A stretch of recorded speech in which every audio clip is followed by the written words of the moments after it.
When I was a kid, my dad took me to this local festival where there were all these performers doing mind-blowing things. There were people doing handstands on horseback, juggling fire, practicing archery. There were skilled orators recounting old medieval folk tales without so much as a page of script in their hand. And at one point, my dad, having witnessed many of these things, turns to me and he says, "Son, one day you will make a YouTube video about the best game released in every year from the year 2000 to the year 2025. I don't think he meant it as a good thing. If anything, he seemed disappointed. And then he walked off. I never saw him again. And now, here I am, ready to fulfill my destiny, or perhaps realize my curse. I am Fudj. My degree is in writing. My dad is in debt to Child Protection Services. And I'm sure you know what this video is, having clicked on it and read the title, so I won't explain the premise, but I will let you know that what you're about to see is a video transcription of an article on our website, paletteswap.site, that already exists. Said article will of course be linked in the description. Go check it out and then have a sensible chuckle at some of our other witty writings. Here's what else I will do before we get into the rankings. Rather than just present it as some kind of objective fact arbitrarily decided by some kind of mysterious man behind the curtain, which is secretly just me, I will explain how the games were decided. In order to find the best game released in every year of the last quarter century, we here at Palette Swap used a couple of things that have kind of been falling out of fashion these last few years. I am of course referring to science and democracy. Democracy is a double-edged sword. Sometimes it gets you Trump as president and Baldur's Gate 3 not as the game of the year in 2023, despite being clearly superior to all of its other contenders and only failing to claim the top spot because not enough people in the voting pool had played it. But alas, you have to roll with the punches and respect the will of the people, even if they vote for Tears of the Kingdom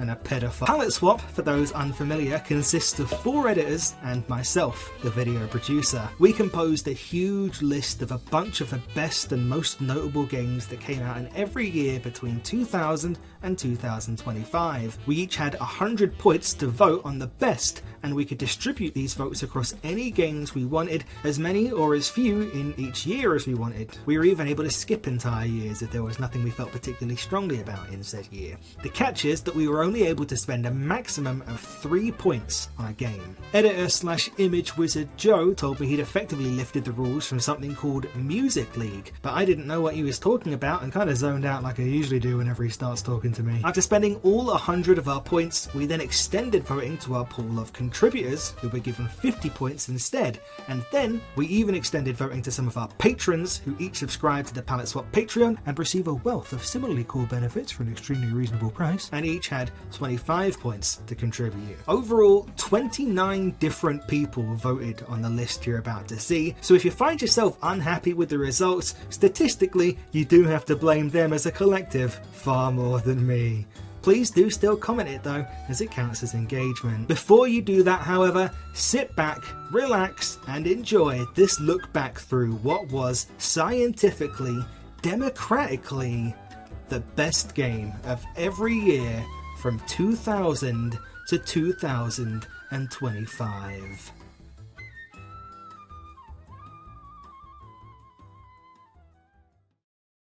Except 2023, we kind of fucked that one up, guys, I'm not gonna lie to you. We begin, of course, in the year 2000. In third place, with 7 points, was Deus Ex.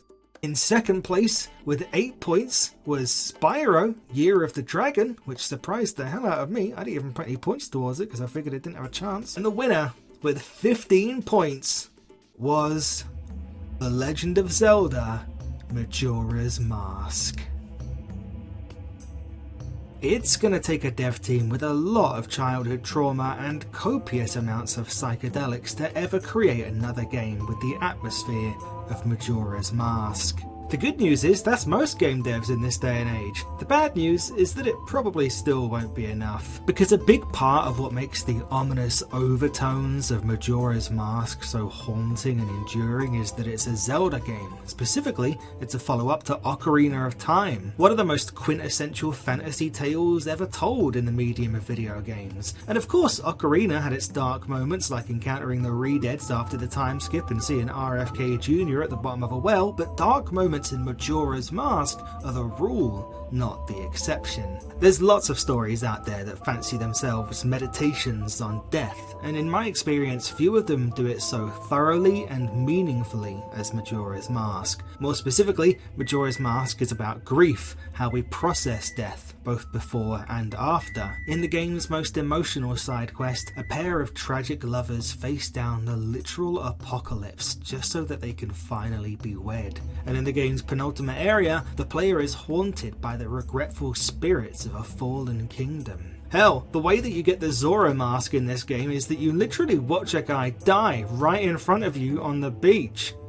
Then you take his face. Death permeates this game. Loss and grief are the status quo in Majora's Mask, a game that, may I remind you, was primarily played and consumed by kids. And it's exactly that trauma the game likely inflicted on a lot of us as kids that makes it so unforgettable, for better or for worse. It scared us, it creeped us out, and it got under our skin, and so few things are willing to even try that with a younger audience that you can't help but just be kind of amazed by it. Even the first dungeon in this game, the Woodfall Temple, is creepy. It's dark and liminal, and the only music to speak of is this freaky wailing, the operatic undulations of unseen marauders. And maybe I'm biased because my dad is bald and has anger issues, but as a kid there was almost nothing scarier to me than that fucking moon. It was bad enough that it was threatening to wipe out the entire game world in 3 days. Why have you got to have a big ass scary face too? Why do you have to be there every time I look up? But I love that it's there, looming over you at all times. I love the oppressive, anxiety-inducing atmosphere it lends to the game with the 3-day mechanic. I love that it's optimal to let that moon get as close to crashing into the world and destroying it as it can just before you rewind time and save yourself. There's really nothing else like it. There's nothing else that feels like Majora's Mask, and there probably never will be. If there ever is, it will probably come from England, specifically Birmingham. I will not be elaborating on that. Next up, 2001. In 2001 we had a tie for second place. Scoring 8 points each were Halo Combat Evolved and Silent Hill 2. But neither of them were a match for our winner with 14 points, Super Smash Bros. Melee. Sequels tend to fall into one of two camps. They can be a genre-defining statement on the staying power of your series, or they can be your sleep paralysis demon. In 2001, mad scientist Masahiro Sakurai alongside his gaggle of hunchbacked assistants triggered the power on their latest creation and gave life to both. They had created a monster. Because Super Smash Bros. Melee isn't just one of the best video game sequels of all time, it isn't just a vastly expanded version of the original Super Smash Bros. With a bigger roster, better graphics and more modes, it's also one of the most enduring competitive fighting games of all time. Sakurai & Co. wanted you to see how far you could knock the sandbag in home run contest. They wanted you to emulate kaiju battles on 4-side and event matches. They did not want you to waveland, and they cry every time you do. Little did they know in 2001 that they'd created something every mainstream fighting game developer over the next 20 years would desperately and often unsuccessfully chase. They made a fighting game that enraptured casuals and tryhards. Melee was fun even if you didn't know how to reaction tech chase someone 5 times in a row with Captain Falcon Knee, and believe it or not, most people didn't. They were having fun scrapping it out with their friends down in the mosh pit on Hyrule Temple. They were outrunning a fleet of F-Zero cars in adventure mode, but when you got good at Melee, when you learned the tricks of the trade, how to ledge hog, wave dash, L cancel, wipe your sweaty palm on your left knee every time you get grabbed, and so on, a whole new world opened up. A world of intense competition, dizzying technical skill, and incredible rivalries. A world Nintendo would summarily try to stamp out with this game's follow-up, Brawl, which featured none of the advanced techniques previously listed and a predetermined chance for your character to trip over themselves if they tried to run too fast. But all this did was Streisand affect Melee to even greater heights. People played it even more out of protest at Nintendo's weird hostility to the competitive scene, soon rocketing it into stratospheric Evo top 8s and prize pools that could actually cover someone's rent for a month. All the while, its existence never harmed the casual experience. I played this game endlessly as a kid, knowing about none of this stuff and loved every second of it. To unlock Mewtwo in this game, you needed to have 20 hours of total playtime, so I'd learned from a handy little cheats and tips book that I'd gotten out of a Pokemon magazine I used to collect. When I told my mum this and that I could do it immediately by leaving my GameCube powered on overnight, she looked at me as if I'd suggested setting a bomb off in the house. So I pursued an alternative method. I played all night until the deed was done. My first ever all-nighter, at least close enough, I went till like 5 AM in my shadowy bedroom, basking in the glow of my TV at about age 9 or 10. I must have played for 8 hours straight that night. I didn't get bored once. On we move to 2002. Oh, sorry, just a minute. Looks like I'm getting a phone call. Ugh, Sydney Sweeney again.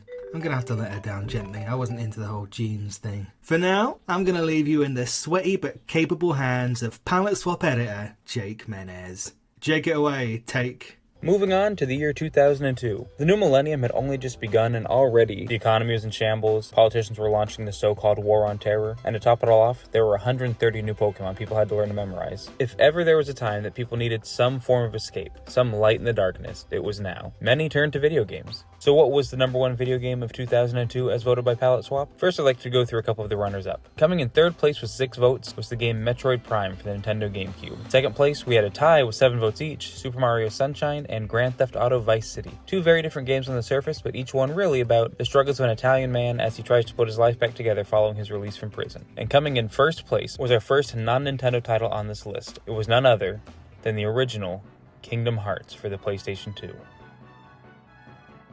If you've managed to avoid it for the past 23 years, Kingdom Hearts is the story of Sora, a 14-year-old boy in a bright red onesie, as he tries to reunite with his best friend and the girl they both have a crush on after they're all separated by malevolent forces ending up in different Disney worlds. And I don't mean the one in Florida. The game is a crossover between Final Fantasy and various Disney properties like Peter Pan, Pinocchio, and even Aladdin. It's gone on to spawn sequels, remakes, mobile games, rhythm games, and one of the most insufferable subreddits imaginable. Crossovers have become just a totally passé thing given today's current video game landscape. Beavis and Butthead are in Call of Duty, you can play Fortnite and squad up with Jake the Dog, Homer Simpson, and Sabrina Carpenter. Nothing about that really feels novel anymore. But back in 2002, it was so fresh and exciting that a company like Disney would partner with a video game juggernaut like Final Fantasy to create some sort of weird mashup property. It was the kind of thing that my 10-year-old brain never would have thought of in a million years. A big part of that is because I'd never heard of Final Fantasy, but I digress. It would be so easy to write Kingdom Hearts off as just a baby's game, because of its emphasis on Disney and the power of friendship and light in the darkness, all the stuff like that. But I'll be the first to tell you that it had some really tough parts. I remember more than once playing at a friend's house and his older sibling had to help us to get through a section of the game. Did you just picture an older brother right there? What if I told you it was his older sister? Maybe try rethinking your biases a little bit next time. The game's weird difficulty spikes combined with unskippable cutscenes meant you got to hear a lot of monologues over and over and over again. To this day, I think I have Riku's speech before the Hall Bastion fight rattling around in my brain and pushing out more important information, like my social security number or long division. But overall, the game is an absolute blast. There's some real joy in its moments, and the controls are intuitive and easy to pick up, but there's enough of a skill ceiling that you'll want to master a lot of the combos. It's just a matter of not taking it too seriously.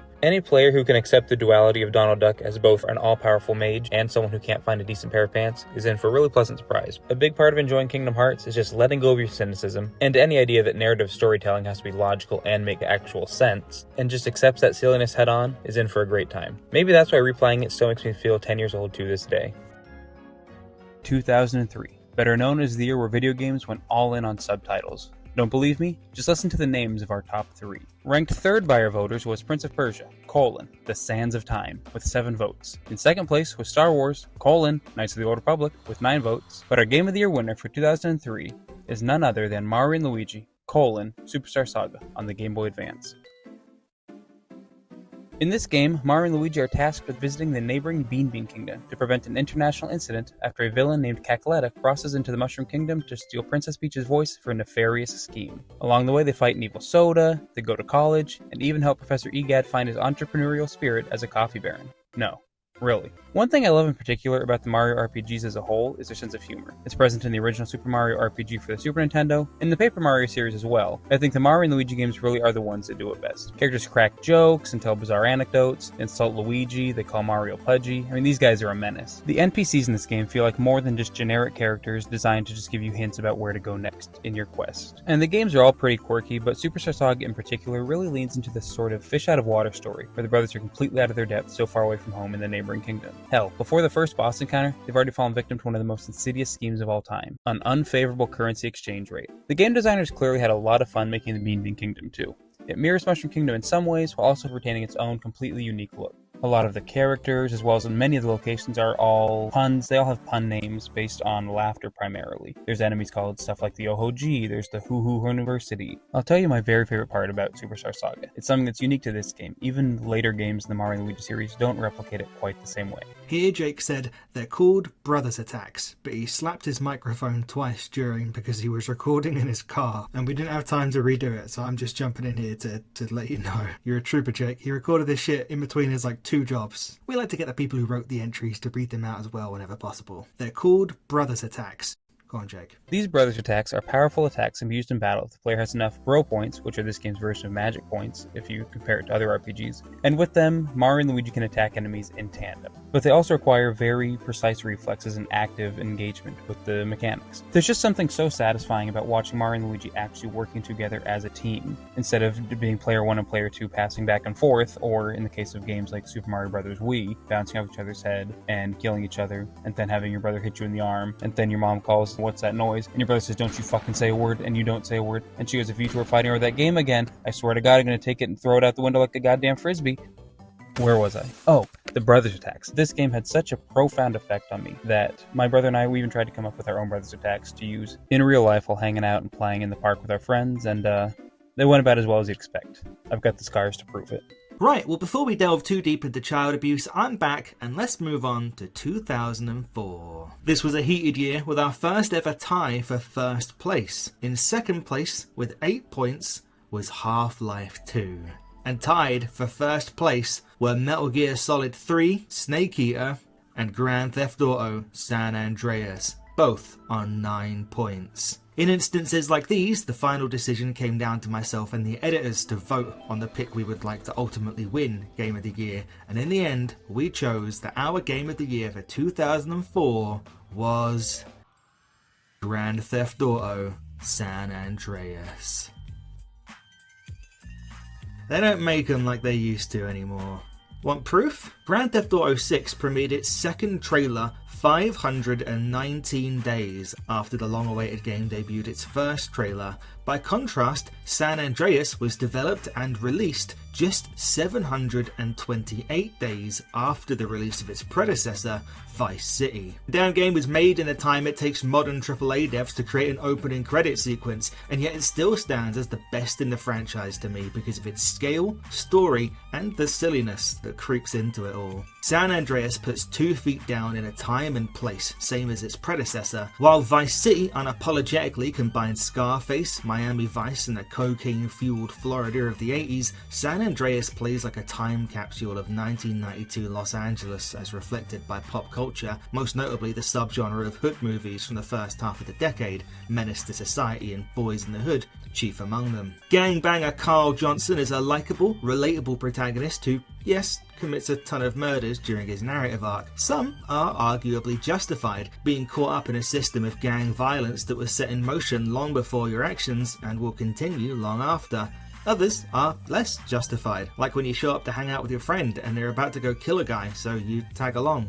That's just life in the Grove, man. The game's radio stations, hosted by Chuck D, Axl Rose and George Clinton among others, all took the specificity of the setting to new heights as well. The immaculately curated playlists gave San Andreas the opportunity for hilarious unscripted moments, like getting into the car with your fellow gang members to do a drive-by and having My Love, Never Gonna Get It by En Vogue blare from the speakers. The rock, rap and New Jack Swing stations mostly span songs from 1988 to 1992, highlighting just how cool everything was in the early 90s, aside from all of the bad stuff. The reggae and funk stations dig a little deeper and turn the game into an honest-to-God vehicle, pun intended, who gives a shit, for potentially discovering primo music from a half dozen genres. In short, the soundtrack straight up kills the punani.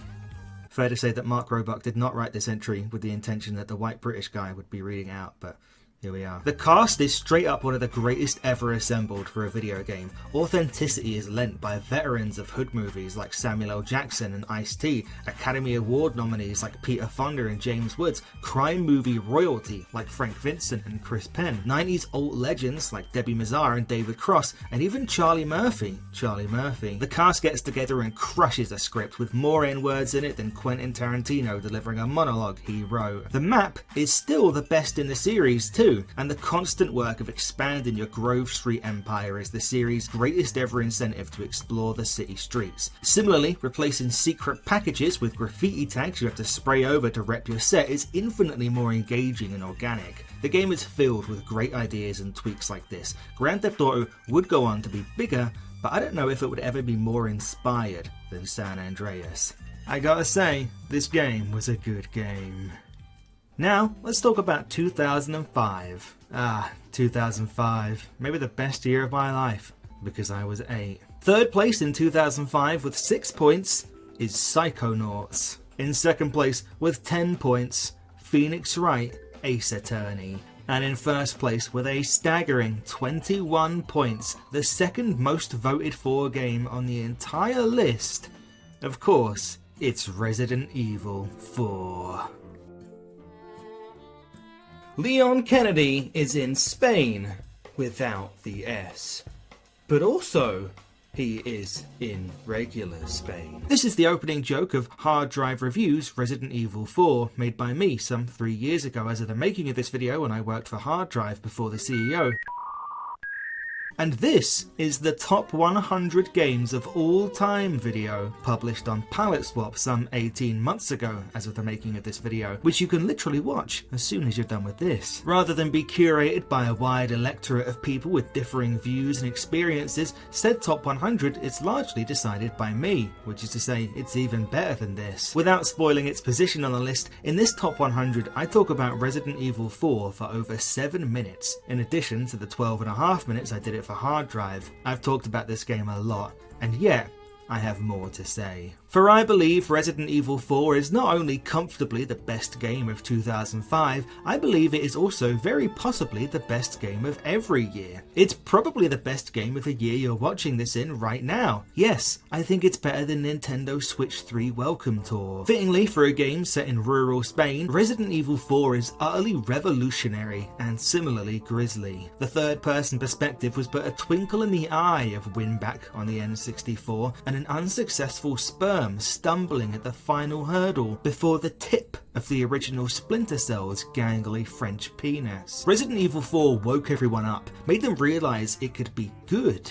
and the many Dead Spaces and Gears of Wars to the Last of Us's all owe their existence in part to this common ancestor. The third-person perspective in Resident Evil 4 is innovated mostly to reduce the over-reliance on straight-up survival horror by ditching the fixed camera angles of the past and pushing the series into a deliciously gory action horror blend. end. You have access to a lot more visual information thanks to this camera angle, and can far more effectively fight back against the many horrors that shamble your way, but the emphasis on action is not so much as to lose the traditional Resident Evil horror thanks to Capcom's deft handling of balance. Balance is the key word when it comes to this game, because while you can survey your surroundings more effectively than ever behind Leon Kennedy's broad yet beautiful feminine shoulders, there are also severe limitations on your maneuverability. Quote-unquote tank controls mean that Leon can only move in one of 4 directions, and he does so very slowly. The very act of turning around one of slow,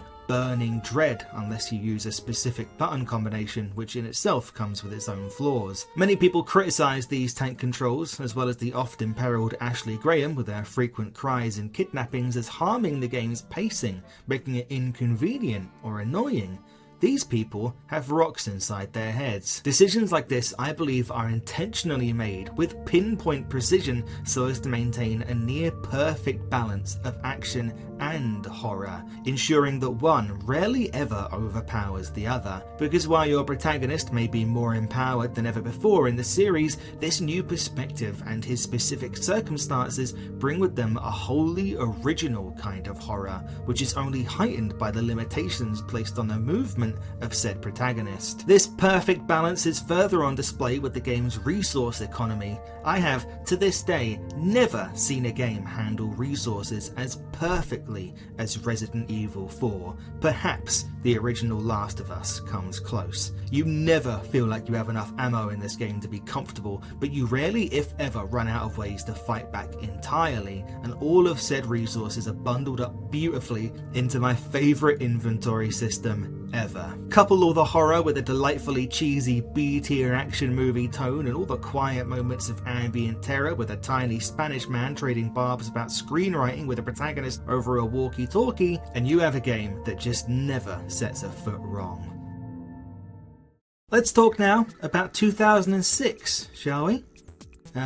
2006. Probably the second best year of my life, because I was 9. 2006 is the only other year in which we had a tie for first place. In second place, with 9 points, Wii Sports.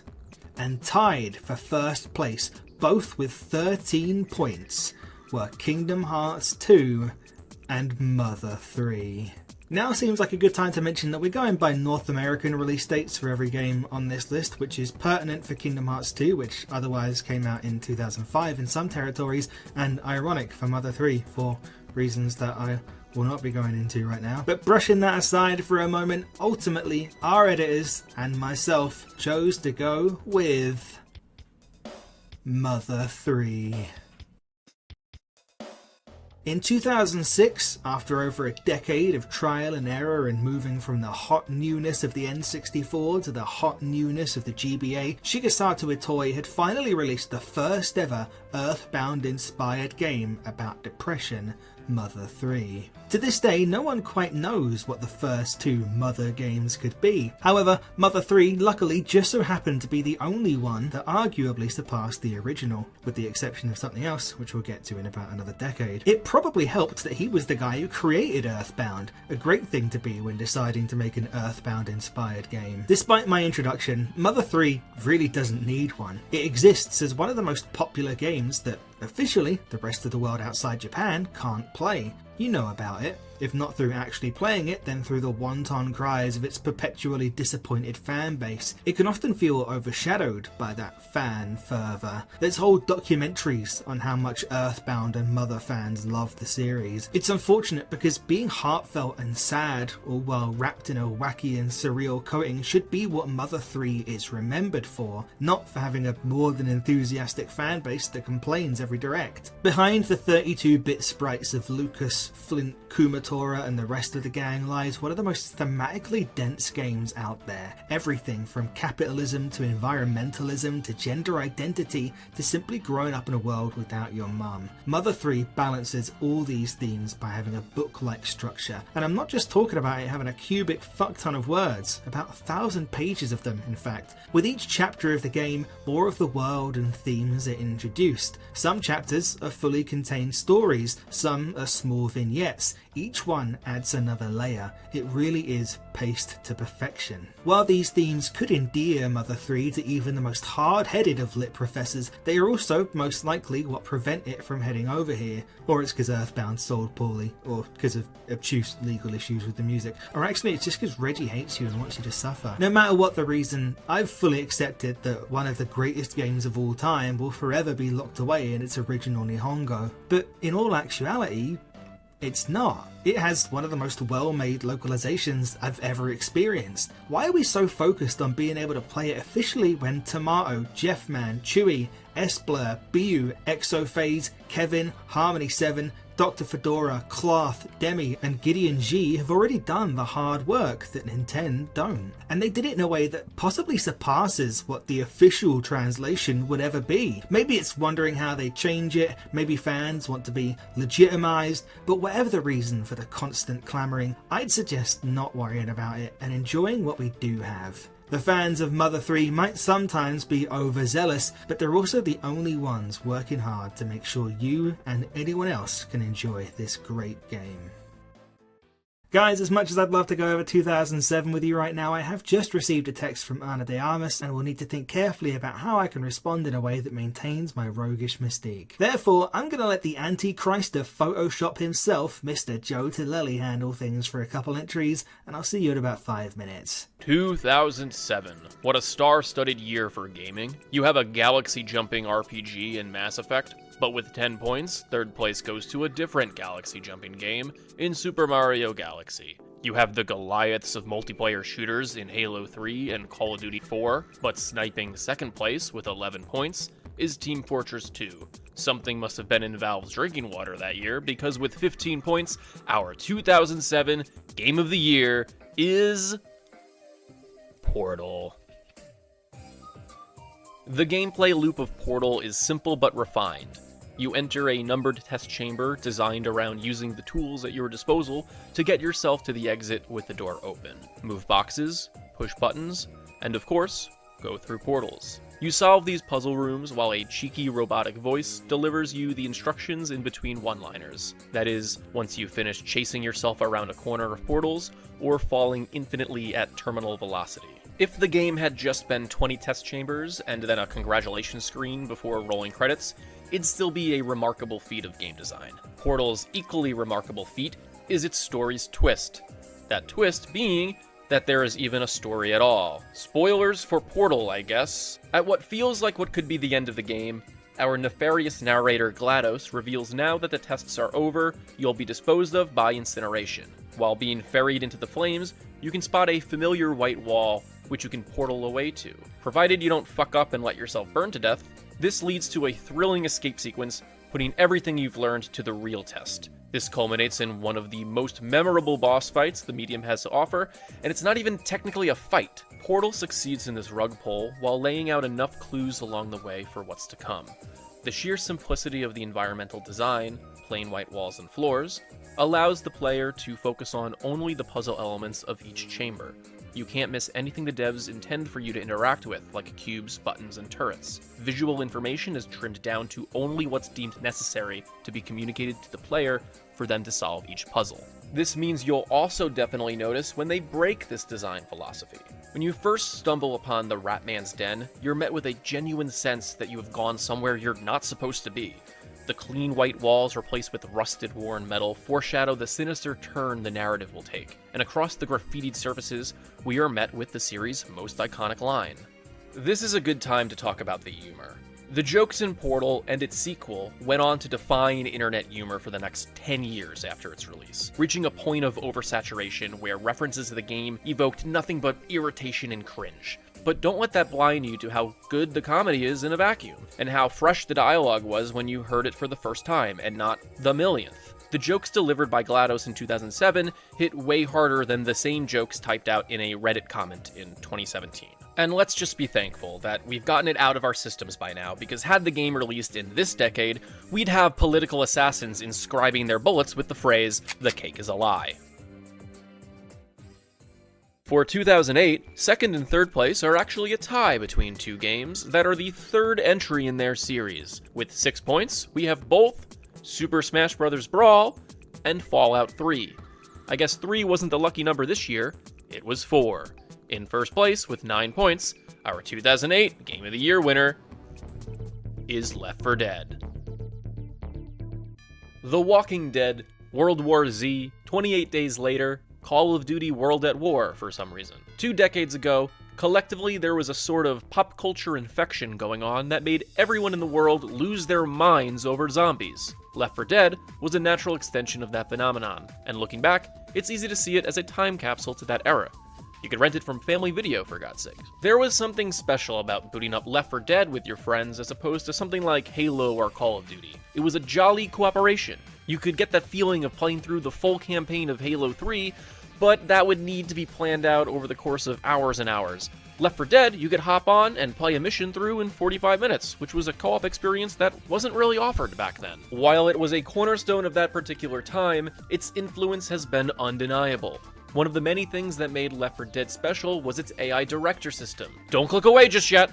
This is the good kind of AI, where enemy spawns, item pickups, and more were all decided based on how you were playing and the condition of everyone involved. The AI director adjusted things on a sliding scale, like when to throw a horde of zombies at you, spawn a witch or a tank around the corner, or stock a cabinet full of pills, maintaining tension across the run.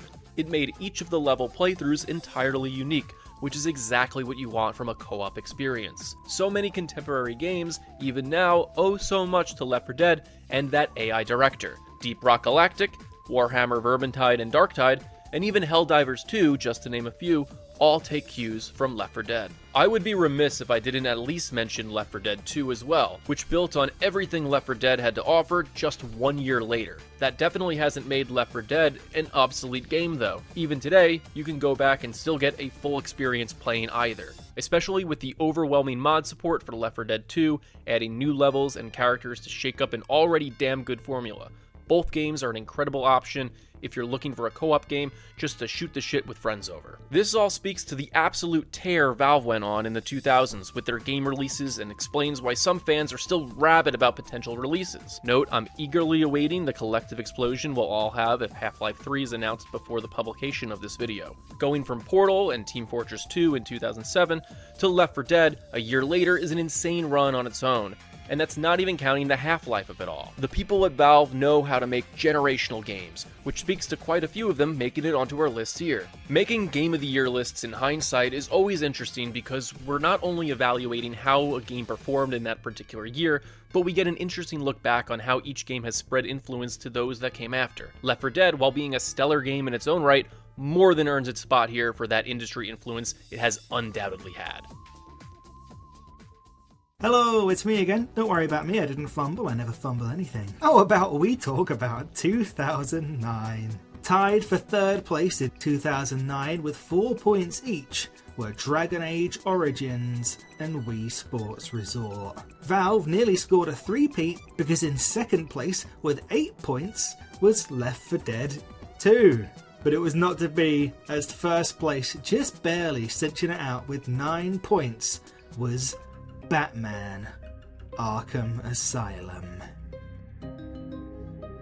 Before 2009's Batman Arkham Asylum, there was something like 50 Batman games, most of them brawlers, ranging in quality from pretty good to, oh god, why have they done this to Batman? The games tasked the Dark Knight mostly with walking to the right, jumping, punching, and awkwardly switching between weapons. Despite some respectable efforts, they didn't really feel much like Batman. Hell, in one of the Game Boy games he just shoots people with a gun. Then Rocksteady's masterpiece came out and blew everyone's expectations of how a Batman game could feel to smithereens, like unsuspecting socialites exiting some dumbass play because their kid figured out how boring it was. Everything comes together in Arkham Asylum. There's the mesmerizing, revolutionary combat, stealth segments that see Batman lurking in the shadows and dispatching armed thugs one at a time, a brilliantly performed script by an accomplished Batman author, and some not terrible detective segments to boot. Outside of romancing a beautiful local vixen and or contributing to the wealth inequality that intensifies Gotham City's ongoing civil unrest, there's not much more you could ask for as far as feeling like Batman goes. Additionally, for all of the things the game gets right about being Batman, it's also mercifully free of any bloat that might nag at the edges of the game's perfection. Arkham Asylum isn't narratively bogged down by an origin story we're all overly familiar with, yet Bruce's trauma is clearly woven into the game through Scarecrow, that spooky fucker, occasionally hijacking the old bat brain. Nope. Instead of watching a sad rich kid grow up and learn karate, 2 minutes in, you're fully thrust into a story featuring Batman, Joker and Harley Quinn several years before they would all be leading separate film franchises of their own. With the legendary Paul Dini writing dialogue for Kevin Conroy's Batman and Mark Hamill's Joker, the game is also a goldmine for fans of Batman the Animated Series. It's like a lost episode of the show that runs a dozen hours. In addition to influencing a legion of action games after it, Arkham Asylum also works as a pseudo-sequel to Mask of the Phantasm. Not bad. In between run-ins with Joker and Harley, many of Batman's second-to-none cast of villains show up to impart their vibe on the game, adding a great variety to the proceedings. Whether it's Killer Croc trying to eat you like a Slim Jim, or the Riddler pestering you with his beloved riddles. I'm not one for games that are scary all the way through, but I can handle a dash of Scarecrow hallucinations sprinkled into the stew every now and then. Every element in this game is handled and balanced perfectly, and it's easy to see why it spawned a whole series. Arkham City, Rocksteady's follow-up, proved immensely popular and is considered superior by many. It's fantastic, but I think the original bests it. To me, it's simply a matter of preferring the Batman Metroidvania of my dreams over the open-world Ubisoft Batman game of my dreams. The second follow-up, Arkham Knight, was criticised by many, myself included, for its reliance on underwhelming Batmobile missions. Remember the bloat I mentioned Asylum being free of earlier? It yeets the Batmobile into the water in the first act. Sadly, Rocksteady disappeared after completion of the Arkham games, and no one is quite sure what happened to them after that. A real shame, as their future showed tremendous promise. We find ourselves now in 2010 with yet another tie for second place, both with 11 points, are Mass Effect 2 and Pokemon Heart Gold and Soul Silver. But in first place with 14 points, I'm thrilled about this, Fallout New Vegas. For those not in the know, Fallout New Vegas is my personal favourite game of all time, so I'm really excited to see what our writers come up with. Let me have a look and see what they said. Oh, it's one of these, is it? Okay, Asterios Kokinos. Fine. I love the goddamn opening from Fallout New Vegas. I love it so much, it's all I'm gonna talk about. I mostly love it because it's Chandler from Friends. Not enough people know or care that the game opens with Matthew Perry, king of the 90s, shooting you in the fucking face and stealing your magic microchip. Matthew Perry, the guy from the whole 9 yards, the guy from the whole 10 yards, the guy from the episode of Caroline in the City where Chandler showed up. They got Matthew Perry, who was dating Julia Roberts, to say ring-a-ding-ding and pally and all that other Rat Pack horse shit. And they got him because he was a massive Fallout 3 fan. In 2009, Matthew Perry went on Ellen and said he played Fallout 3 so much he permanently damaged his wrists. Ellen stepped on his anecdote because she did not care, but I do, and you should too. Bethesda's Jason Bergman saw the clip, and the rest is the greatest casting in gaming history. At the time, Matthew Perry was an A-list movie star, acting against Salma Hayek, Neve Campbell, and Elizabeth Hurley. He was a millionaire 100 times over, because Friends paid him $1 million an episode, and they made 100 episodes. And then they made another 137, which, if you think about it, only made him richer. So what does Obsidian do with this wealthy A-lister? They put him in a little jacket, give him a big handgun, and have him deliver a speech so infuriating you'll face down skyscraper-sized cockroaches all for the chance to kick his ass. Benny doesn't have to give his "game was rigged from the start" speech. You're tied up in the grave. His accomplices point this out. But Benny just has to showboat. He just has to lord the chip over you. He just has to brandish Maria. He just has to call you the worst thing of all, kid. Remember, games are made for children, so kid is practically a slur. Yes, the writing and direction are great, but Matthew Perry is incredible. At this point, he's been acting for 30 plus years in everything from 1985's Growing Pains, remember the funny guy who died drunk driving, to 1994's LAX 2194, remember the futuristic baggage handler, to 2006's Studio 60 on the Sunset Strip, remember The Shitty Show? He's in total command. He knows what he's doing, and boy does he do it. Perry's pompous delivery makes you feel so small, so helpless, that getting revenge isn't a quest, it's a fucking necessity. You need revenge like Monica needs Chandler to pee on her in The One with the Jellyfish. You need revenge like Matthew Perry needs to serve Sarah in Serving Sarah. You need revenge like Mr. Sunshine needs you to shut up. You gotta get this guy. Fallouts 1 through 3 endanger your home or your dad. New Vegas simply insults you. Shitty little Chandler gives his shitty little speech, so it's on. You don't need to find the platinum chip to save your home. You need to find the platinum chip so you can grab the guy who stole it from you and rip his face off. Now that's stakes. Like Halo's rechargeable shield or Half-Life 2's gravity gun, the opening to Fallout New Vegas is a fantastic hook. And it's all thanks to 5 lines from one talented man, gaming's original MatPat. Matthew Pateri. That's the entry. 2011 coming right your way. This is a big one. A year lined with some of the most significant video game releases ever. So let's get to it. Third place with 11 points. Yeah, a lot of points were put into this year. Dark Souls. In second place with 14 points. Batman Arkham City. And in first place with 16 points. Oh, it's not Skyrim, thank God. Oh my god, it's not even top 3. I think I love Palette Swap now. It's Portal 2. I'm here to tell you about the best game of 2011 and chew bubblegum.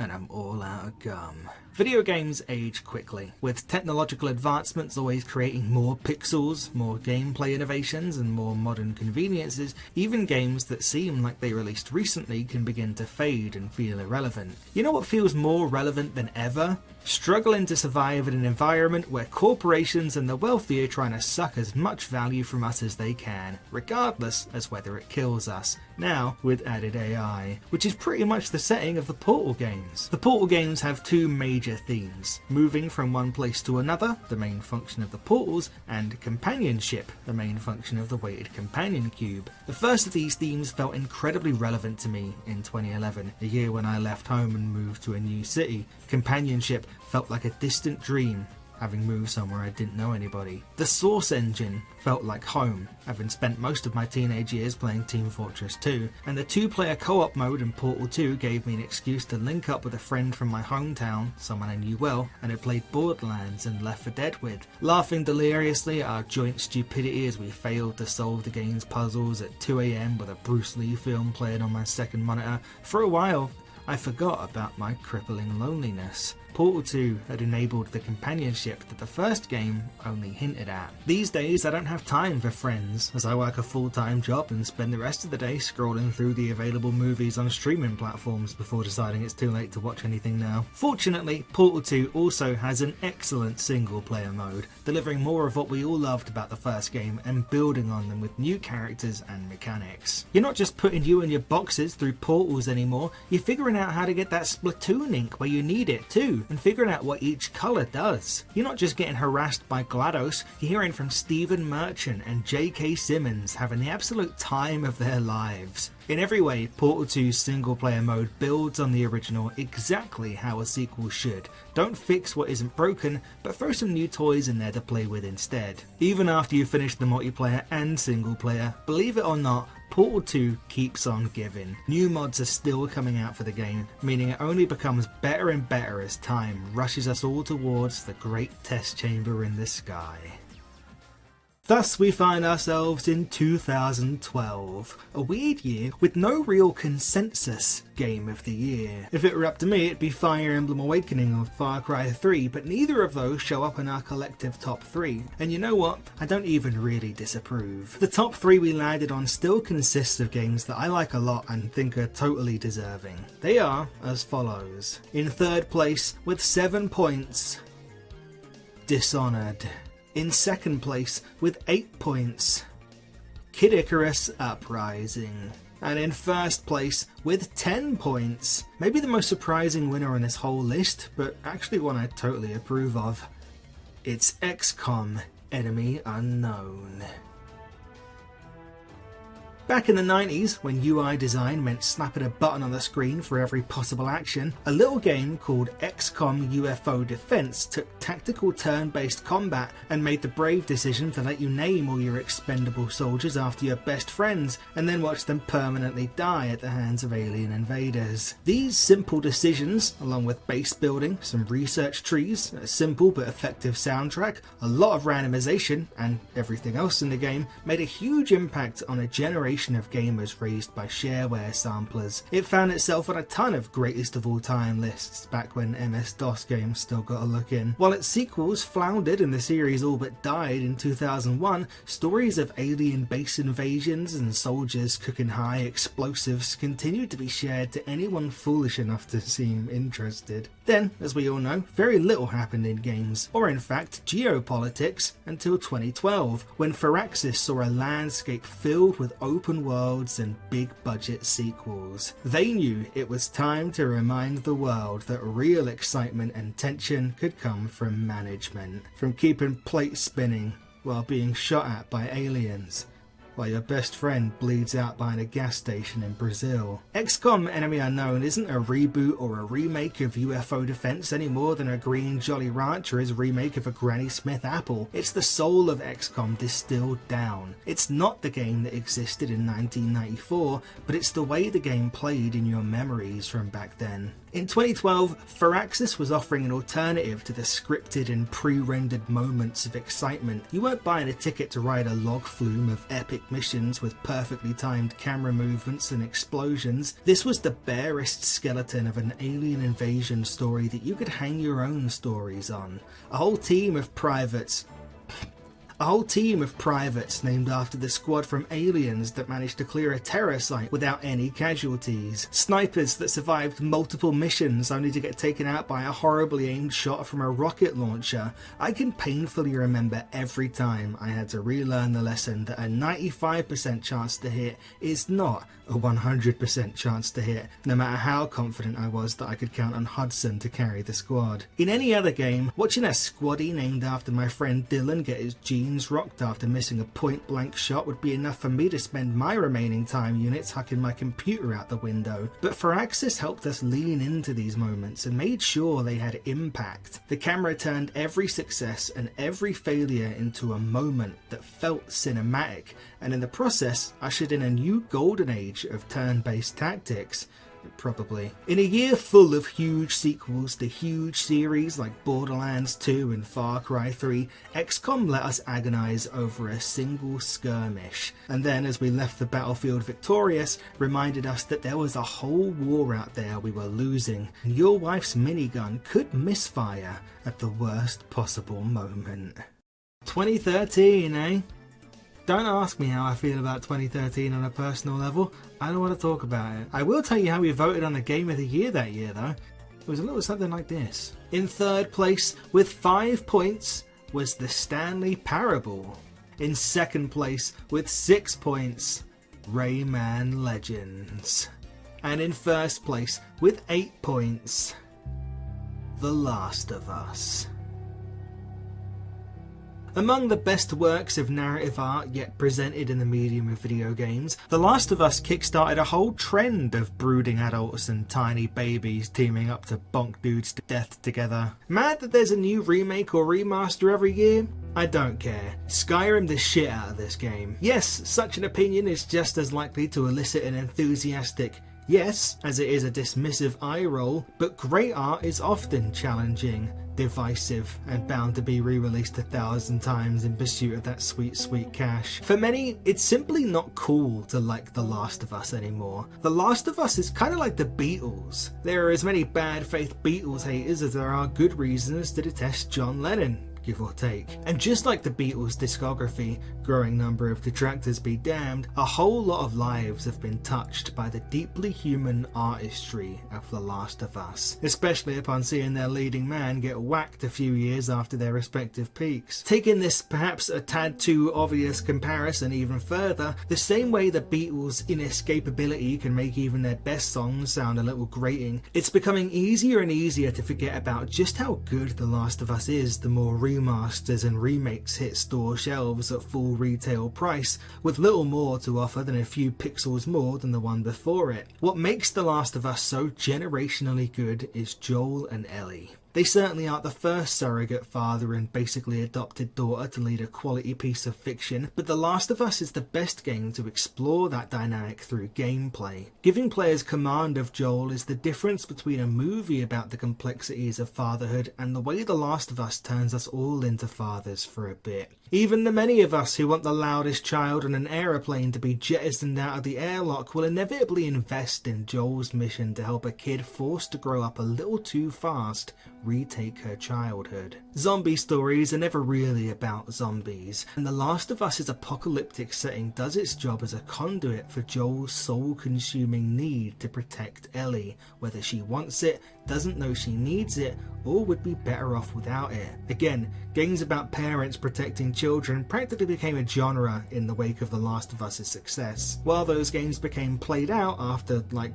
the third one, their one-time ubiquity is demonstrative of how many successful game developers wanted to put their own spin on what it felt like when they stepped into Joel's shoes. It's hard to separate The Last of Us from its sequel and TV series adaptation. It's hopefully not too controversial to suggest that both The Last of Us Part 2 and HBO's The Last of Us are actually pretty good, but the passionate ire they have each inspired is testament to just how right The Last of Us got its story the first time. It's often those most deeply touched by the narrative of The Last of Us whose negative feelings about its follow-ups are the strongest. If picking The Last of Us as one of the best games of the past 2.5 decades feels a little boring, that's because it is. The Last of Us is so monumental, it shares rarefied air with the likes of Resident Evil 4 and Portal.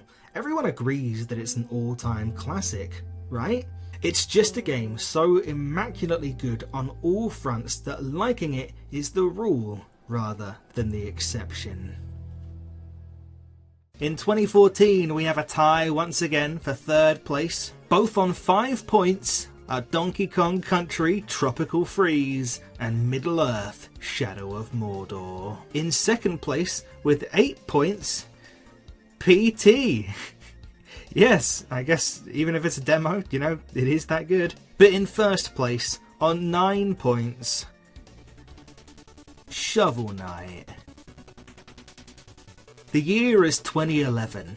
Yes, this is still about the game that released in 2014, bear with me. The year is 2011. In March, Mega Man Universe was cancelled. In July, Mega Man Legends 3 was cancelled. In November, Ultimate Marvel vs. Capcom was released without the Blue Bomber himself in the base roster or in the wave of DLC characters. This was a rough time to be a Mega Man fan, and this growing frustration with the state of the series would help bolster one of the greatest success stories in the indie game scene. Yacht Club Games ran a Kickstarter campaign promising a return to classic Mega Man game design, which was like throwing a stake into a den of hungry lions who had thus far been sustaining themselves entirely on an ill-fated Etsy poster of Mighty No. 9. Fortunately for Yacht Club Games, they started this before people gave a second thought to throwing their life savings away to fund a Shenmue game that didn't progress the plot people had waited 20 years for. The campaign was a success, raising $311,502,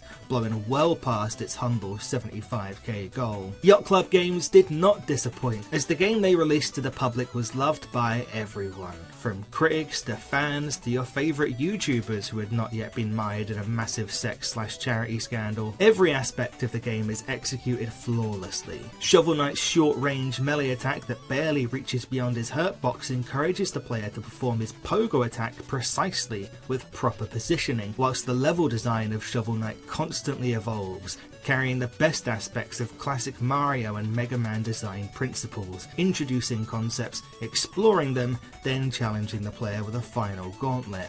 Though you'll undoubtedly embarrass yourself by occasionally plunging into pits and being bested by bugs, the decision to forego a live system and instead give a monetary penalty with a Dark Souls-like corpse run ensures that although the game can be difficult and each setback is felt, it never veers over into feeling frustrating. That fall into that pit was 100% on you, pal. Learning how to overcome such things made surmounting the Enchantress and the Order of No Quarter satisfying. Better yet, every skill the game teaches you is transferable to the other campaigns. Oh yeah, the other campaigns. While Yacht Club Games could have just swapped out the protagonist with another playable character with a marginally different moveset and called it a day, they went the extra step and gave us 3 campaigns that were just as, if not longer, than Shovel Knight's story, and each new story provided a drastically different approach to everything, from traversal mechanics to level design and tone, going from Plague Knight fighting to save his girlfriend to King Knight, playing cards. These trickled out over the course of 5 years, which helped satiate fans, keeping them from going crazy and me from having to dedicate part of this paragraph to explain what shovel posting is. This extra DLC used the entire buffalo of NPCs from the base game to play around with as they interconnect with each of the new playable characters. What seemed like a game that was originally there to satisfy one fan base's hunger soon grew into something so much larger and landed among the legends of its inspirations. The game design is genius, and the characters within each of its campaigns are packed with so much heart and charm that it's easy to see why Shovel Knight cemented such a legacy and earned the respect that it has since garnered. Next we arrive in 2015. In third place in 2015 with 5 points is The Witcher 3 Wild Hunt. In second place in 2015 with 10 points, Bloodborne. And in first place with 18 points, it's Undertale. I told you it'd take a while to get another actually good Earthbound successor. Among a deluge of RPG Maker games seeking to emulate its off-kilter charms in the years since comes the Game Maker-born Undertale, our 2015 Game of the Year. Forged in the fiery depths of the MSPA fan forums, then later refined in the basement of Andrew Hussey, Fudj Radiation would learn how to create the most sick nasty chiptune riffs you'd ever heard. After eventually learning the basics of the Game Maker Studio engine, he'd end up working on developing his own game. Fudj Radiation, now going by the username Toby Fox, would then father some of the most instantly iconic characters, music and locales in recent video game history. Each aspect of Undertale has become some part of the cultural zeitgeist, from the inventive battles that blend sweat-inducing bullet hell action with turn-based combat, to the fourth wall-shattering meta-narrative, to an erstwhile Homestuck song now being able to be identified by just the first 4 notes by an entire generation, not to mention the ability to finish fights using naught but your words. I knew before going into my first playthrough that you could spare enemies. I even knew that there was some kind of story reason you'd want to do that, but I didn't want to focus on that. I just wanted to experience the game as if I were blind. Unfortunately, each enemy encounter had me working out how best to pacify them. I simply couldn't bring myself to harm these fun little guys, so I didn't. To this day, I have never done a genocide run. It would give me an excuse to replay Undertale, to see all the things I didn't the first, second, or even third go around, experience absolutely everything an amazing game has to offer. But I can't. I don't want to hurt my friends, Undyne, Papyrus, and yes, even Alphys. Why would I do that? Players who have done the genocide run are not fit for a proper society. I also know that Sans would kick my ass too much for me to handle. I bought Undertale on October 10th, 2015. Thank you to Steam for keeping track of this. While I didn't donate to the original Kickstarter, I had followed its development as an interesting little game inspired by Earthbound. I ended up devouring it over the course of the next 2 days, and I bawled my eyes out at the true pacifist ending. It left me feeling warm and fuzzy. The next night, I watched a streamer finish it and cried again along with them. The night after that, I watched a different streamer finish it and for the third time cried at the ending of this game. For me, this proved 2 things. 1, I was deeply mentally unwell, and 2, Undertale is a modern classic, with enough love, passion, and care to propel it into the annals of history.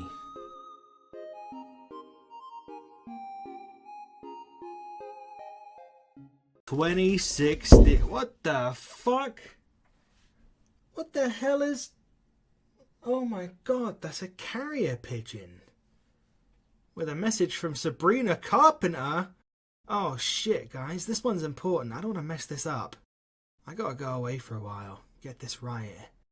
Thankfully, palette swap editor Kevin Podus is vociferously indifferent to Sabrina Carpenter and is happy to take over for a while, as is Joe once again. Tell him about 2016, Kevin. 2016, in third place we got XCOM 2 with 7 points, Pokemon Go to the polls with 10 points, and in first place we have Stardew Valley with 18 points. The only year crazier than 2016 has got to be 2024. After the 2024 elections, I, like many, felt as if I had nowhere to turn. Didn't know what to do.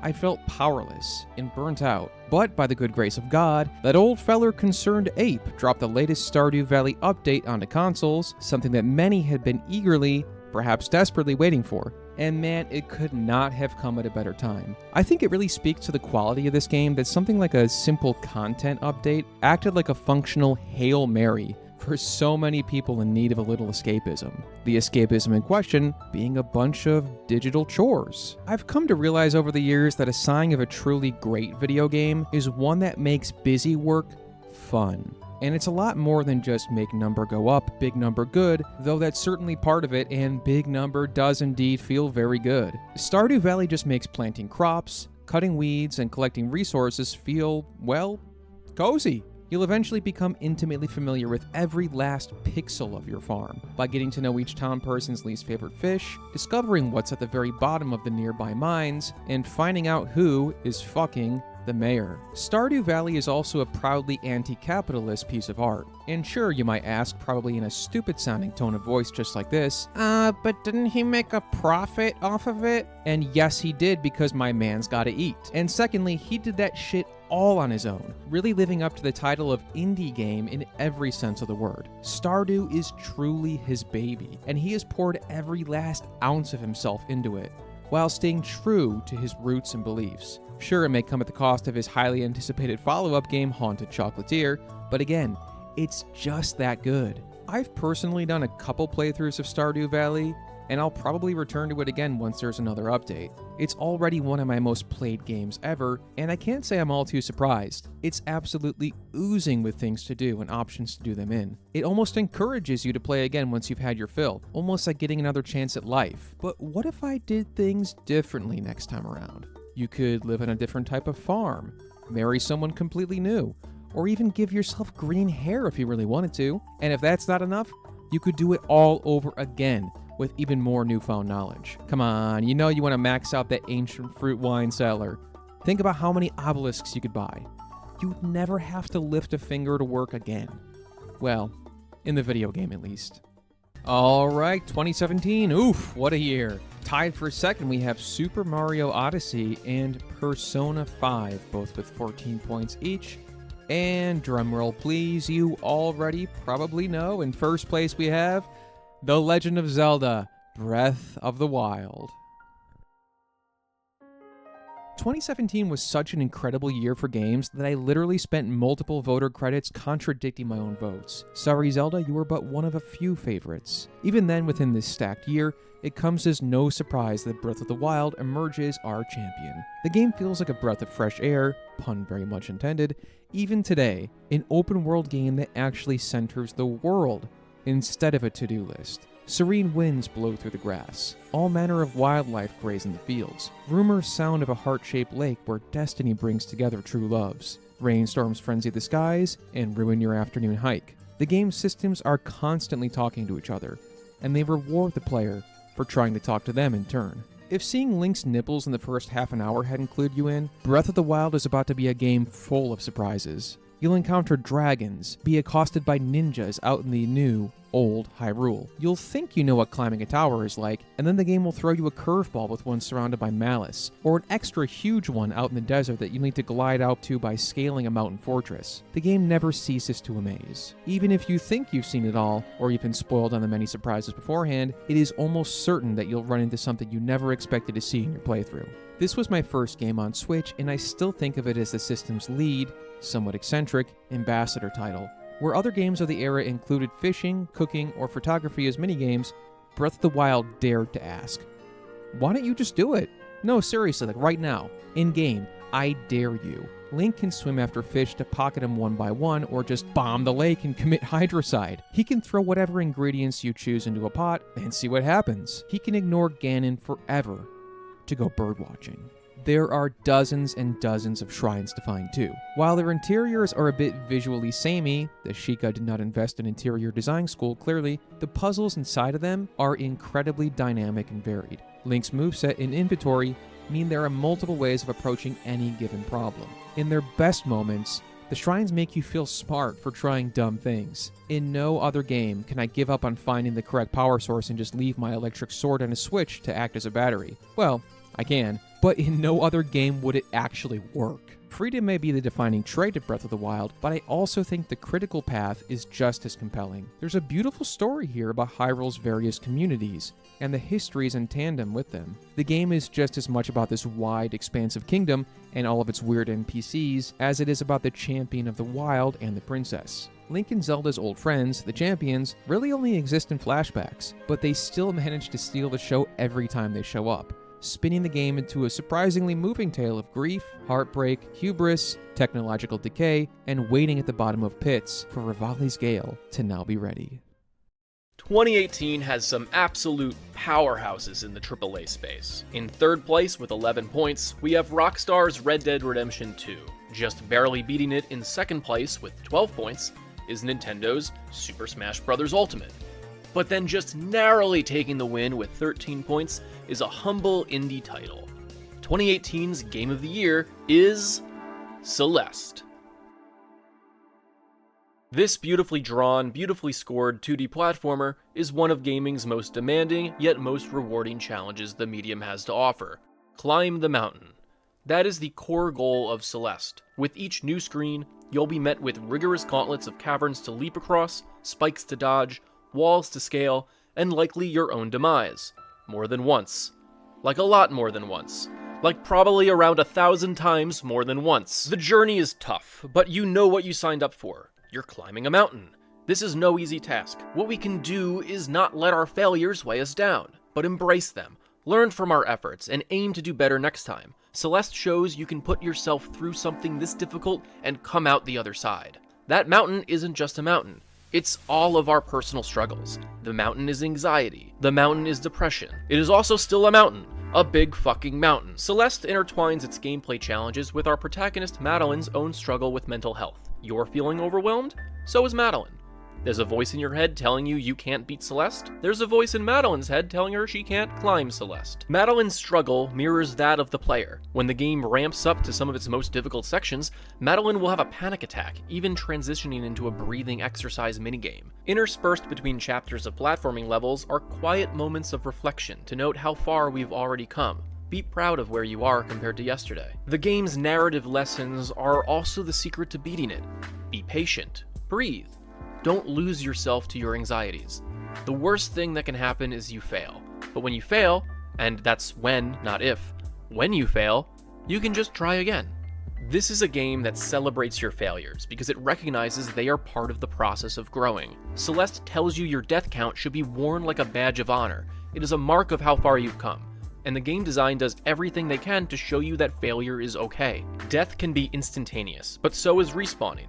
There are no long runbacks before a boss fight or lost loot in this game. The only thing lost is the 2.5 seconds it took for you to die, but what is gained is the chance to try it again. Celeste smooths off the edges of failure, something you will experience over and over again. It gives you no time to get angry, to become overwhelmed, or to get frustrated. Before you can even process your failure, you're right back ready to press on once again. While not directly brought up in the game itself beyond a blink and you miss it set of pride flags at the end of the DLC, Celeste protagonist Madeline is trans. After 2 years of fan speculation, Celeste creator Maddie Thorson wrote in a blog post, "Well, yeah, of course she is. This feels painfully obvious to a lot of, mostly trans, people. And likewise, it feels painfully obvious to me too, in retrospect. It has also become painfully obvious to me that I, myself, am trans, but these are things that I was not aware of during the development of Celeste." Celeste's narrative takes on larger meaning when experienced in this context. Madeline's journey is the trans experience. With the state of politics and far-right opinion on the trans community, it's easy to see why there is a correlation between trans youth and anxiety. But Celeste's message to folks struggling, who feel like they are in a dark place, is to know the climb is possible, and it is worth it. You can do this. And when you come out the other side, you'll know how to double jump, which is freaking sick. 2019 is a year of indie darlings, but only one can come out on top. In third place, with 10 points, we have The Outer Wilds. In second place, with 15 points, we have Slay the Spire. Man, 2 games I know I'd love, but I just haven't given a fair shake to yet. Gotta get on that. But in first place, with 20 points, 2019's Game of the Year is Disco Elysium. Disco Elysium is the game that stole reading away from the nerds who jealously guarded it for so long and returns it to the people. There are many reasons to love this game. Firstly is the fact that no matter where you are in life, you are in a better place than our amnesiac protagonist. Stirring in a ruin of your own making, a hotel room destroyed in the alcoholic binge of a lifetime, you must confront not only the mystery of a dead body, but also the repercussions of your forgotten self's asshole behavior. The protagonist is at rock bottom, and it's up to you to dig him out of the booze and drug-filled grave. The second is this game's willingness to make failing fun, sometimes more fun than succeeding. Sure, evading the bill you owe the hotel manager by merely running away from him is satisfying, but strangely, it is so much funnier to dive away from him, flipping the bird, all while completely unaware of the fate you've sealed for yourself, flying toward an unsuspecting woman in a wheelchair, or sticking a gun in your mouth to show some union workers just how tough you are. Thirdly is of course the system that allows for such failures at all. Attributes. Specifically, attributes that talk to you. Encyclopedia gives you the skinny of the world. Physical instrument makes your body a weapon. Electrochemistry encourages drug use. Their insistent rambling will accompany you across your adventure, offering you advice, and more often than not, pushing you to do the wrong thing. They are your comrades throughout this mess, whether you want them or not. Fourthly, pretty sure that's the word, is Kim Kitsuragi, Lieutenant Deuteragonist. He will aid you. He will judge you. He will care for you in his own stoic way. He is the straight man to your chaotic whirlwind. The moment you encounter him, you will find yourself altering your choices to avoid his withering gaze, his painful, disappointed tones, and you will fall in love with him, platonically and romantically. The only downside to this game is that in some ways it's too realistic. The story opens with you in extreme amounts of debt, communism was overthrown in a bloody revolution by moralist capitalists, and war criminals are offered lucrative positions in the private sector. The fact you play as a cop is a bit of a downer, but considering you can shoot yourself, this can also prove to be a boon. The game is perfection in every way imaginable, and yet, you probably know what I'm going to say next. You must not buy it. As of this moment, the game lies in the hands of thieves who have pilfered it from its original creators, who, at this very moment, are supposedly working to create a sequel, a facsimile forged from capital's need to take in ever greater piles of money. Legally, we're not encouraging piracy, but you're all big kids watching. Make your own decision. 2020, the start of a new decade, and only good times and only good things can ever happen from now on until the end of time. In third place, we have Final Fantasy VII Remake with 7 points. Second place, we have Among Us with 8 points. And in first place, we have Hades with 17 points. I don't know where the current zeitgeist has placed Greek mythology nerd adults on the cultural cringe scale, but Hades became an immediate must-play for me once I saw the roster of gorgeously drawn gods. As someone whose gaming experience mostly switched between Pokemon and Marvel mobile garbage, I didn't know what to expect with Hades, but once I picked it up, I immediately fell in love with it. And nearly 6 years later, it's still my absolute toe-to-tip favorite game. Most everybody's going to tell you what a great roguelike it is, and I'm going to tell you that too, but that's just because Hades was the first time I'd even heard the term, and I still need to use Hades as my reference point for differentiating between roguelikes and roguelites. I still don't even know if I'm using the right one, but it's massively satisfying to get in a rhythm with your runs and learn how you want to play. In my first save file, it took me 40-some runs to finally get a Twin Fist Zeus Ares build that worked. When Hades 2 dropped, I started a new save file and nailed down a Dionysus build that got me a win in half the number of tries. See, I was the kid who exclusively button mashed my way through Super Smash Bros. Matches and got mad like it was the game's fault that it didn't work. But Hades had me locked in. Got me memorizing attack patterns to dodge around Theseus' spear chucks so I could focus on his Minotaur boyfriend. Hades actively pushed me in ways no other game had before. Now, Hades' meta progression system certainly made me more comfortable with the amount of times I got my ass handed to me in combat, but what really blew me away was how the game's storytelling used the same meta progression structure to equally impressive results. Each run's conclusion gave me a new opportunity to explore the inner lives of the various denizens back home in the depths of hell. Clearing new runs didn't just mean I could gain a couple extra lives, it meant that I could finally find out if Orpheus is okay. And of course he's not. Everybody knows his story, they made a whole dang folk musical out of it. But it didn't change how much I still needed to get my hands on more nectar bottles just to see how it played out this time around. The game's story and characters are so well trod, but Hades makes you die over and over just for the chance to see if Sisyphus and his rock will ever catch a break. And all of that is just what's so great about Hades. The game rewards you for dying and losing repeatedly because there's so much you can explore in the game's world through that loss. It's a perfect loop of overlapping tragedies, precisely in the spirit of the myths they modernize. It's a whole host of beautiful stories that you can only experience by getting your keepsake teeth knocked out of your skull a dozen times first. And you know what? It's only 4 levels. That's like a third of how many bosses you gotta beat in Pokemon. But that's just how good Hades is. The Nation of Greece continues to be my favorite fictional IP. And in 2021, we have a tie for second place. We have Psychonauts 2 and Inscription, both with 8 points. And in first place, we have Metroid Dread with 15 points. Halfway through the long and winding 8-year wait for Metroid Prime 4, Nintendo decided to hit us with a curveball. A brand new 2D Metroid for the first time in nearly 20 years. The reveal trailer, which deceptively started off in first person, was indeed some dirty work, leaving many fans to let out a long sigh of disappointment. But you know what Metroid Dread doesn't have? Miles McKenzie. So you know, count your blessings and all that. Developers at Mercury Steam had previously worked with Nintendo on Metroid Samus Returns for the 3DS, which was a remake of the Game Boy game Metroid 2. And let's be honest, you weren't ever going to go back and play that one anyway. Dread was their first full-fledged original title in the Metroid series though, and is easily one of the very best in the entire lineup. Players take control of bounty hunter Samus Aran, who, yet again, is stranded on an alien planet after losing all of her abilities, which at this point is probably the equivalent of stubbing her toe. As you explore the labyrinths of Planet ZDR, or Planet ZDR as Fudj might say, you'll regain your abilities along with some new ones as well. The game moves along at a brisk pace, with a healthy difficulty curve that isn't too hand-holdy, but not gatekeepingly hard either. Looking at you, Silksong, you'll face new foes along with some familiar faces as well. And let me tell ya, few things are as satisfying as unloading a bunch of super missiles into an old friend's giant gaping maw. The title Dread isn't just for show. Metroid is no stranger to horror elements, but Dread definitely leans into the spooky shit a little heavier this time around. Slenderman-looking Emmy robots will stalk you around the map, and if you get caught,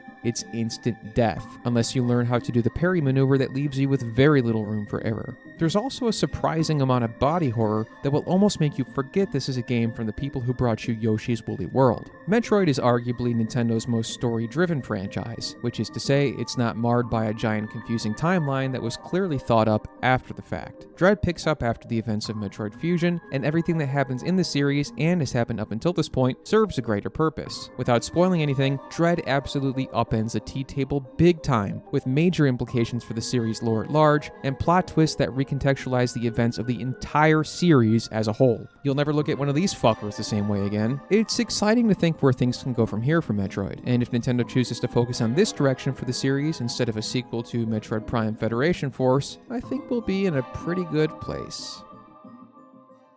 If you've been enjoying the video so far and you want to contribute to the continued growth of a truly independent outlet trying to harken back to those halcyon days of games media being viable and comedy being legal, we would greatly appreciate it if you'd mosey on over to the Palette Swap Patreon at patreon.com/PaletteSwapMag and subscribe. We offer a variety of benefits depending on your subscription, including early access to these very videos and your name in the end credits, as well as voting on which of our articles go into the Palette Swap Greatest Hits collection, access to a bunch of Patreon exclusive articles and videos, including the current ongoing Fantasy Critic series, including the editors and myself, and a whole bunch of other cool benefits. We're 5 guys who don't do this as a full-time job and really put our all into making this Patreon worth it. As you saw earlier on, patrons even had a say in voting for this very video, and we make all this stuff happen without any CEOs or outside funding, entirely through fan support.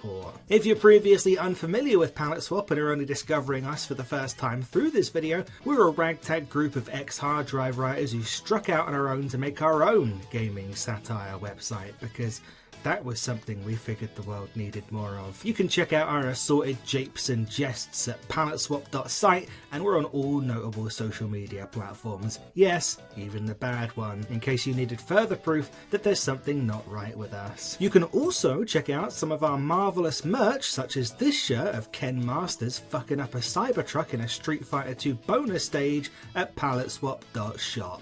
If you're looking for an alternative way to support us without dropping a Patreon subscription and whilst gaining some sweet threads. Thank you so much should you choose to throw us any bones at all, including if you like this video and subscribe to the channel, which is theoretically something you could do. Alright, enough sales pitches, let's move. And let's talk 2022. In 2022 we have a tie for second place, both with 6 points, Kirby and the Forgotten Land, and Neon White. But first place with 11 points, no surprises here, Elden Ring.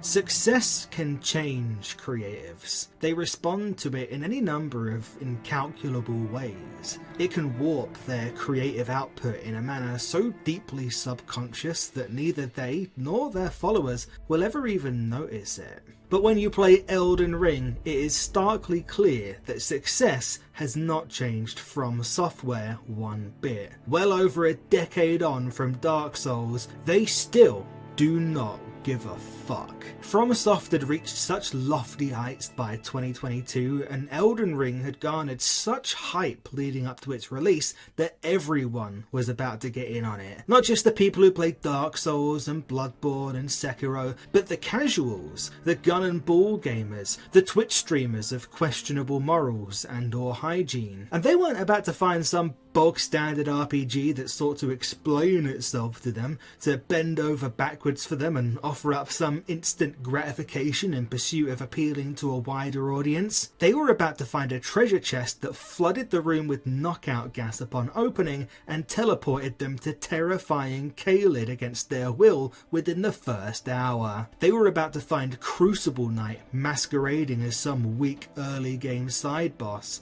They were about to find Margit, the Fell Omen. It's not like Elden Ring doesn't extend an olive branch or two to new players. Sites of Grace are a lot more generous in their placement than Dark Souls' bonfires, consistently placed directly outside boss rooms now, and Spirit Ashes allow players to summon various ghostly meat shields to assist them in combat, even beyond the staple NPC summons. But for every kindness Elden Ring affords you, it does something equally cartoonishly evil. Bosses literally do not stop attacking in this game. They do one 8-second wind up as if they're operating via a 2005 AOL modem, and then fly around the entire arena for 30 seconds straight like a 12-year-old on a particularly life-changing Red Bull. And the side quests? Oh my god, bro. If you thought the side quests in Dark Souls and Bloodborne were cryptic, I don't even know what to tell you. This is a game where side quests are progressed by emoting at statues and inexplicably revisiting the areas of long defeated mini-bosses. When Blythe tells you to meet him at sea off for a river, is he aware of the size of the place? Is he aware that he has effectively told you to meet him in China? He does not care, and you will traipse around the entire perimeter of the greater Beijing area looking for him, a single character who blends in very well with the background with no indication as to his specific location whatsoever. If you don't find him, I don't know. Keep looking. Fuck you. It's unironically stuff like this that makes Elden Ring special, because while it occasionally frustrates, it far more often wows. Its utterly uncompromising nature allows it to be truly mystifying, to elicit a sense of wonder and discovery hardly any games are bold enough to create anymore. Elden Ring is all the old school crypticness, all the tantalizing secrecy of Dark Souls and Bloodborne turned up to 11. When you ascend one of those incredible divine towers or set your eyes on Leyndell for the first time, you're made to feel like it's all worth it, like there's a method to the madness.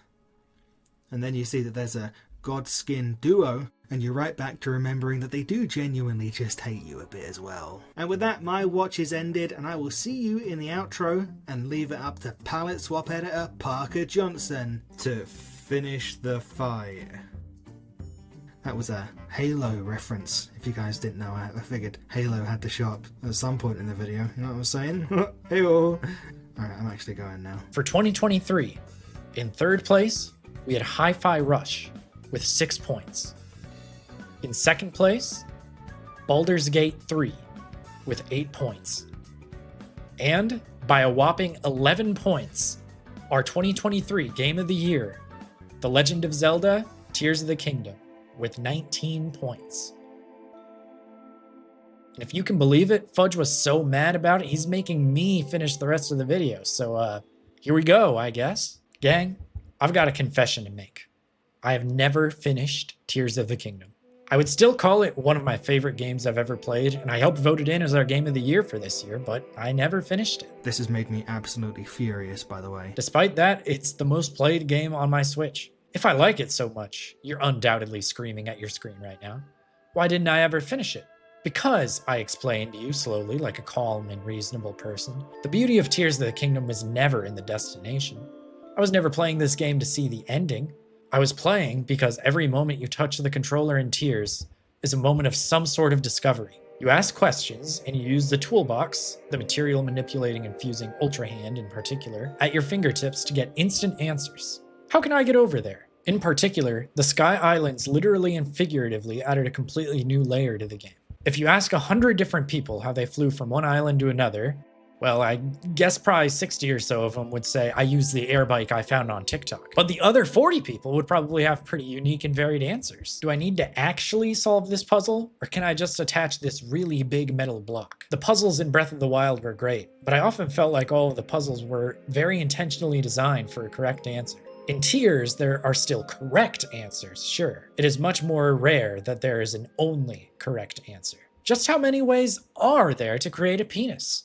I would have no idea. These are the questions that crossed all of our minds, given the power of Ultra Hand. I'd even go so far to say, yeah, Tears of the Kingdom is a better game than Breath of the Wild. Think of both games as playgrounds. The Breath of the Wild playground is filled with lots of really smart, intentional designs. Fast slides, a sick swing set with a DJ playing the set of his life right next to it. And the monkey bars? Yep, they have a shark pit under them. Then, over at Tears of the Kingdom Land, they started with that playground, then they tripled it in size. Finally, they took apart every single piece of equipment, gave every kid on the playground welding torches, jetpacks, and a time machine, and said, all right, you little snots, let's see you make something. And both playgrounds are great. I get why you would want to keep going down the slide. But for me, Hand me the welding torch, baby. I'm building some shit that would make Da Vinci vomit. Oh, and that ending I mentioned earlier? I lied. I finally finished it. After playing around 90 of my over 100 hours when the game first released in 2023, I got that Switch 2 edition and I wrapped it up. It only made my belief in this game stronger. When the golden complete flashes over the Destroy Ganondorf quest, get the hell out of here, man. Absolute cinema. For 2024, in third place, Astrobot with 9 points. In second place, UFO 50 with 11 points. And our game of the year, in the game with the most points of any game in any year, Balatro with 23 points. In Pluribus, the Vince Gilligan show streaming on Apple TV, the first episode has a sequence where a hive mind is slowly being formed on Earth. It starts slowly, one person getting infected at a time, and you can tell that as each individual is pulled into the hive mind, they experience this pure, ceaseless joy. And I'm not going to sit here and say that's how it feels to play Balatro and spread it amongst your friends. I will sit here and tell you it's probably the closest we'll get to that, though.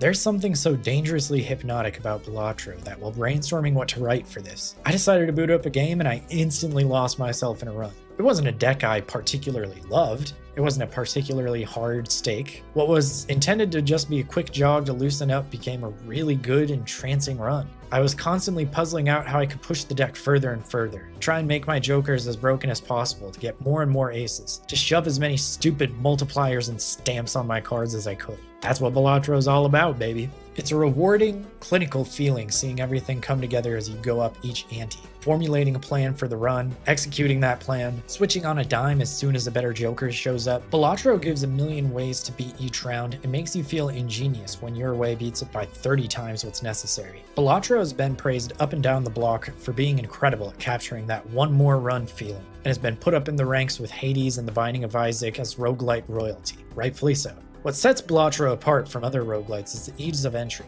I could show Balatro to someone that's never played a video game before, and they would get just as obsessed with it as someone with 500 games in their Steam library.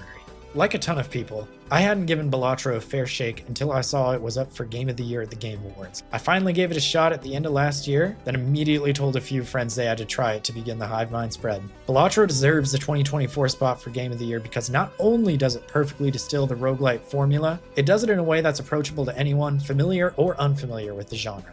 Also, just as a supplemental final point, they have easily the best orchestra piece the Game Awards has presented so far. That version of the theme will be rattling around in my head until the day I die. Rounding out the quarter century, 2025.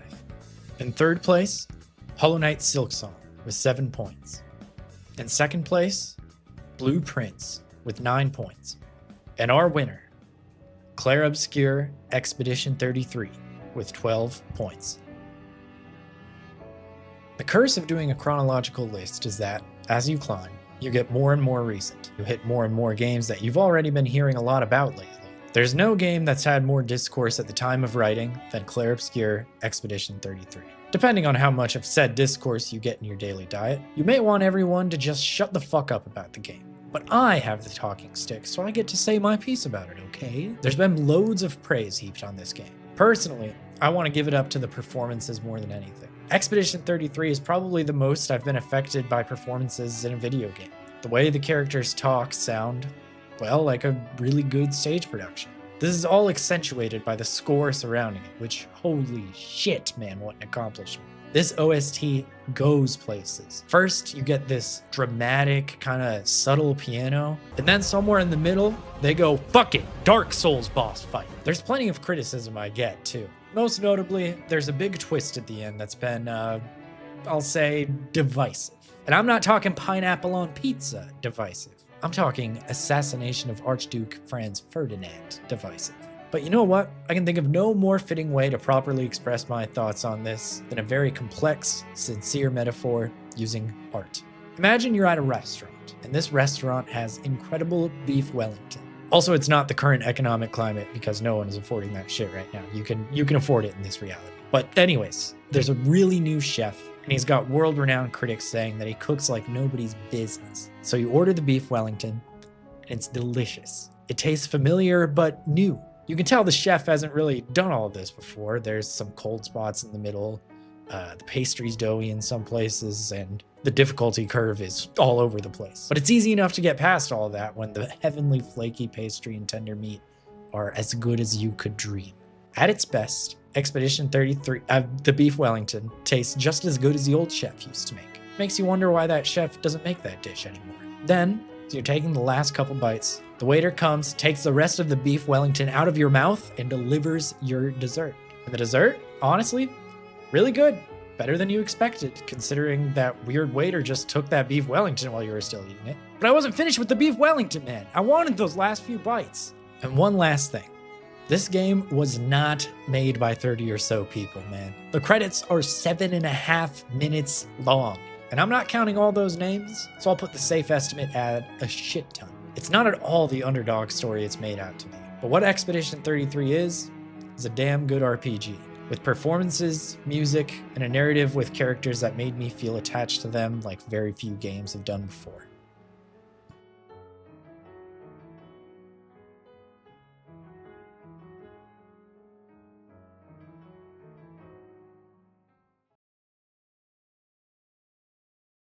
And time.